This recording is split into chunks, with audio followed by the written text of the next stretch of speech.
Hello everybody. This is an astrological forecast for Aries for April of 2012. And this also applies if you have an Aries ascendant.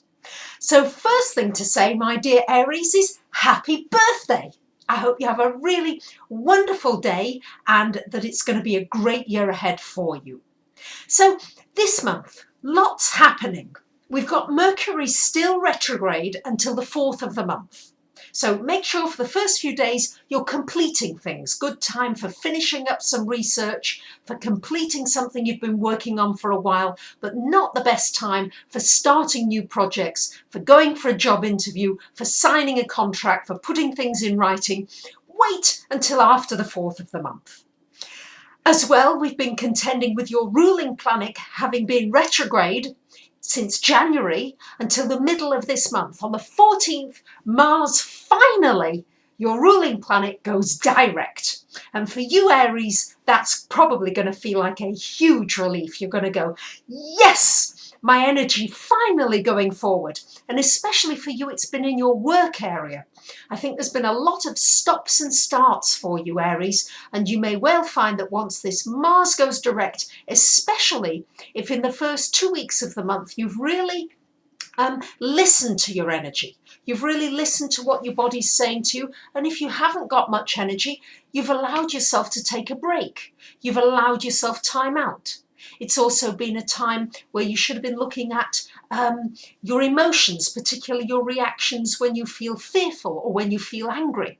And maybe you need to get some counselling or speak to a therapist or a mentor or just a friend to talk about issues that might have been bothering you or upsetting you, and do it in the first 2 weeks of the month while we've still got that retrograde, while your energies are still going to be slowed down. I know it's been frustrating for you, many of you Aries. You felt very frustrated. It's been 1 step forward and 3 steps back, but just finish up this Mars retrograde best you can, and make sure that you've learned how to deal with your fear and anger in a healthy way, in a constructive way, best way you can.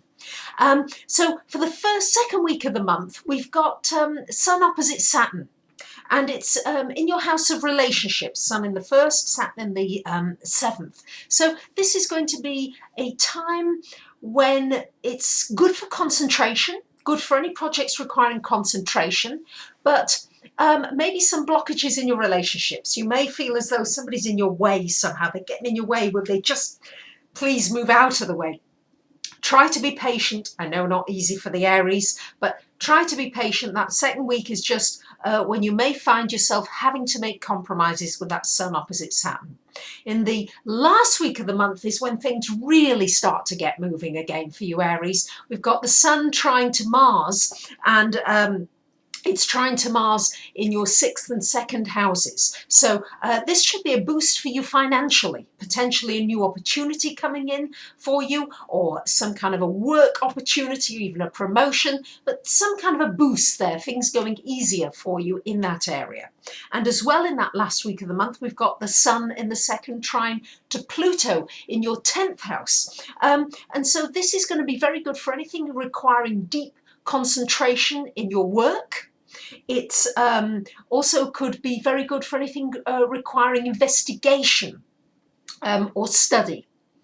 And also a good time to make an impression on somebody. So if you really want to make an impression on somebody, wait till that last week of the month when you've got that lovely trine helping you out with your finances and your career.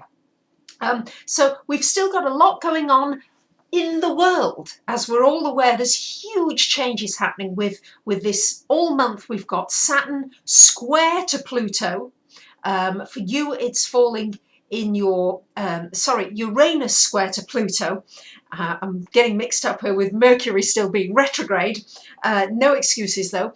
And this means that we are all month going to be going through huge upheaval, huge economic change, political change, social change, and a lot of this is beyond our control. So while some of the things that I can talk about astrologically you can control, you can work with Mercury retrograde, you can work with the Mars retrograde, you can work with these better aspects of your finances and your money this month, particularly towards the end of the month.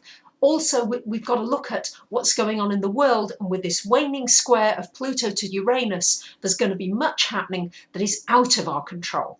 So try to do those little things that you are able to do within your control, but don't get too despondent if things don't happen as quickly as you'd like or in the way you had imagined, simply because we are in such times of great, great change. So I wish you a very happy birthday, and if you'd like any kind of a reading, be it a question, a half-hour, an hour reading, or anything, I would be delighted to hear from you. Thank you very much for listening. Have a great month.